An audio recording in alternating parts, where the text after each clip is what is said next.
Dia, iniciando mais um estudo hoje, né? Hoje nós vamos continuar na página 113, pergunta 152, ok? Então vamos começar com nossa oração, nos conectando com o Divino, os nossos amigos espirituais que estão já presentes aqui para nos auxiliar nesse momento, ok?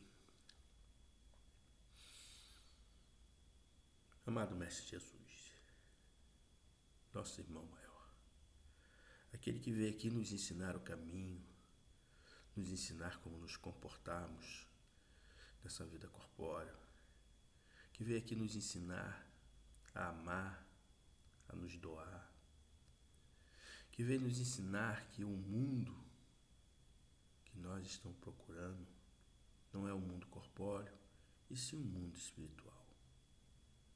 Agradeço por essa oportunidade de estar aqui, estudando, aprendendo, ajudando esses irmãos desencarnados que são trazidos aqui, sendo um instrumento de uso dessa espiritualidade. E sendo assim, Senhor, damos por iniciado o nosso estudo de hoje. Então vamos lá, na pergunta 152 da página 113, Kardec pergunta assim aos espíritos e os espíritos nos respondem: que prova podemos ter da individualidade da alma depois da morte? Aí os espíritos respondem: não tendes esta prova nas comunicações que recebeis? Se não fosse cegos, veríeis. Se não fosse surdos, ouviríeis. Pois que muito a miúde uma voz vos fala reveladora da existência de um ser que está fora de vós.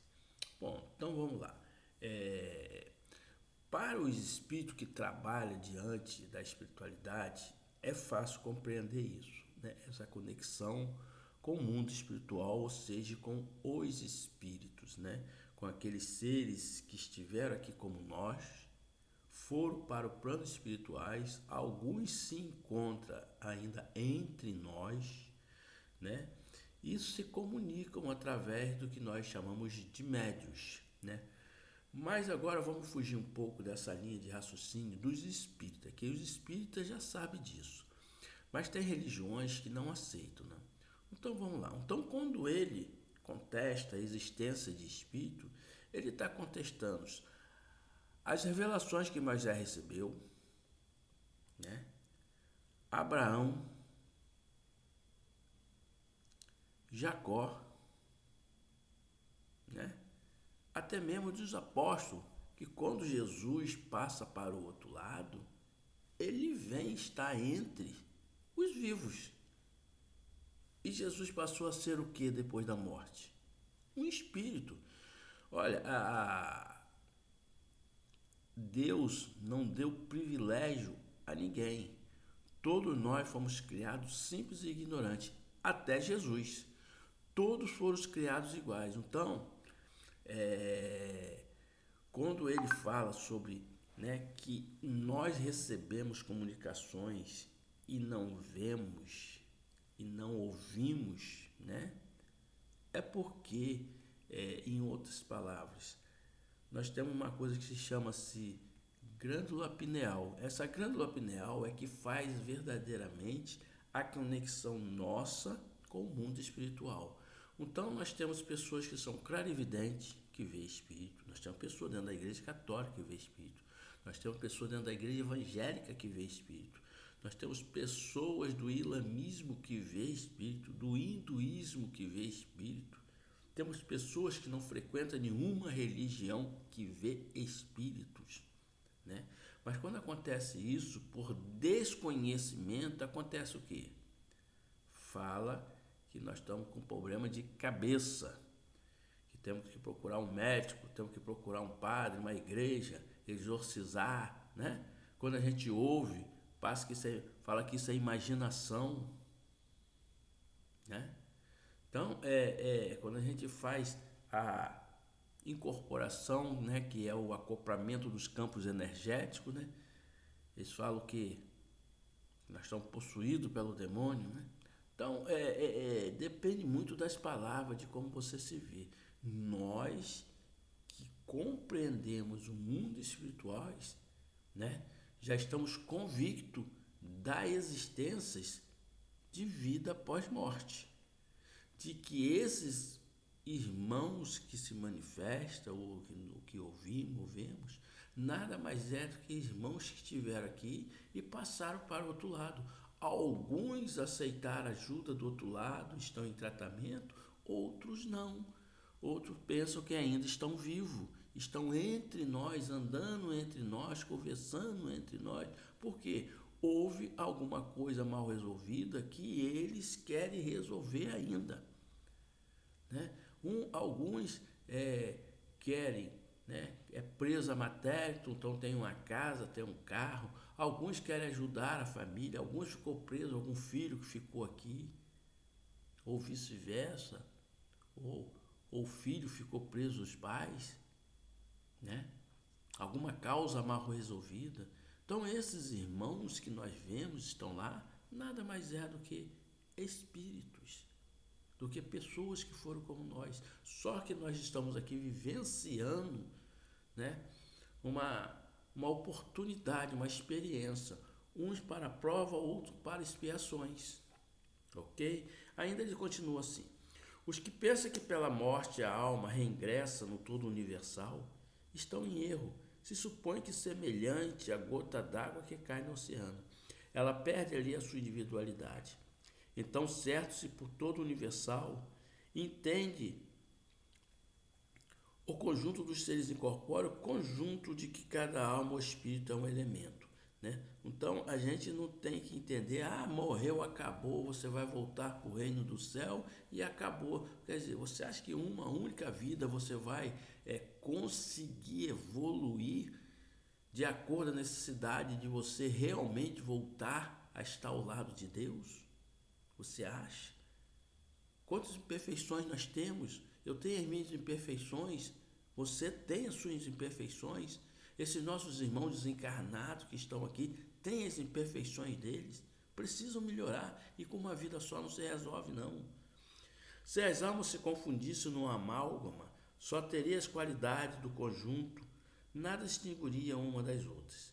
Careceriam de inteligência e de qualidade pessoais, quando ao contrário, em todas as comunicações denota ter consciência do seu eu e a vontade própria. Ou seja, toda vez que o espírito vem aqui para dar comunicação, ele tem uma individualidade, né? Ele fala dele, ele não fala como um todo, ele fala dele. Então ele tem uma consciência, ele é único, né? Tem espírito aqui que vem reclamar que perdeu o carro, outro que perdeu o braço, outro que está incendiado, né? Outro reclamando disso, daquilo, mas cada um lembrando da sua passagem aqui, aquele momento a que levou a ele a estar nesse estado. A diversidade infinita que apresenta sobre todos os aspectos é a consequência mesmo de constituir individualidades diversas. Se após a morte só houvesse o que se chama o grande todo, absorver todas as individualidades, esse todo seria uniforme, e então as comunicações que se estabelecem do mundo invisível seriam idênticas, né? Então, se a gente achasse que quando a gente desencarna ou morre, né, como dizem algumas religiões, a gente vai para o outro lado e se acopla, volta para o Todo-Poderoso, né? Então as comunicações teriam que ser idênticas. Ao contrário, a gente vê espírito cada um com suas dificuldades lá do outro lado, cada um passando momentos difíceis, né? E vem aqui nos revelar para que nós possamos melhorar, para que nós não possamos cair na armadilha que é da nossa consciência, da nossa mente. Porque o que nós passamos lá nada mais é mental. Então nós criamos esses obstáculos que existem lá.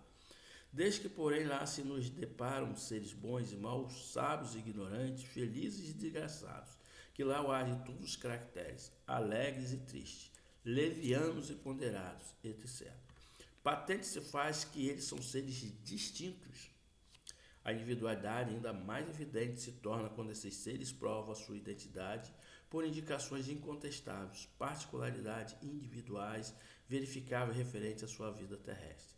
Também não pode ser posta em dúvida quando se faz visível nas aparições a individualidade nas aparições. A individualidade da alma nos era ensinada em teoria, como artigo de fé. O Espiritismo a torna manifesta e, de certo modo, material.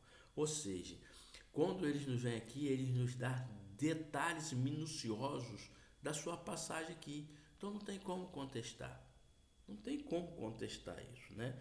E outra coisa, as religiões antigas, eles só falavam isso como dogma. O Espiritismo veio para desmascarar isso e mostrar o que realmente acontece, ok? Então vamos aqui para a pergunta 153, que pergunta assim: em que sentido se deve entender a vida eterna? Aí ele responde assim, os espíritos: a vida do espírito é que é eterna, a do corpo é transitória e passageira. Quando o corpo morre, a alma retorna à vida eterna. Ou seja, a vida eterna que ele fala é do espírito, porque o espírito não morre. Mas esse corpo aqui vai se decompor, vai voltar para o fluido cósmico universal, né? O que é da Terra vai ficar na Terra e o que é do universo vai para o universo. Então, a vida eterna é do Espírito. O Espírito é eterno, né? Agora, você precisa separar essas coisas, ok? Então, vamos agora. Ele ainda pergunta assim na letra A: não seria mais exato chamar a vida eterna a dos espíritos puros, do que, tendo atingido a perfeição, não estão sujeitos a sofrer mais prova alguma? O Espírito responde: essa é ante a felicidade eterna. Mas isso constitui uma questão de palavra. Chamais as coisas como quiserdes, contanto que vos entendais. Então, olha só, ele é vida eterna, né? Ele chama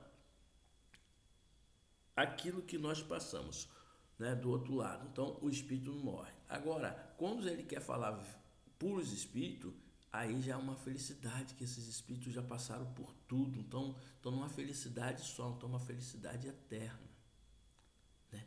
Ele não tem mais a necessidade de sofrer, de passar por provas, expiações. Ele já passou por tudo, né? Então, nós devemos separar a vida eterna de felicidade eterna, né? O espírito é imortal, não morre. E toda vez que a gente vem aqui, a gente adquire uma consciência, uma individualidade, né? Então, hoje eu sou Luiz Eduardo Rebel Franco, mas posso ter sido Israel, Daniel, né? Como os espíritos me disseram que eu fui, né? Então, nós temos que estar atento a isso. Vida eterna, felicidade eterna, vida corpórea, vida do outro lado, ok? Então vamos agradecer, né? Pedir proteção para o dia de hoje, pedir proteção para a família, para os nossos filhos, para os nossos irmãos, primos, por todos aqueles que nos cercam e até mesmo para aqueles que nos desejam mal. Também pedir proteção a ele, que eles possam mudar a sua mente, possam mudar o seu padrão vibratório, porque nós temos que orar sempre para que a proteção nos chegue, ok?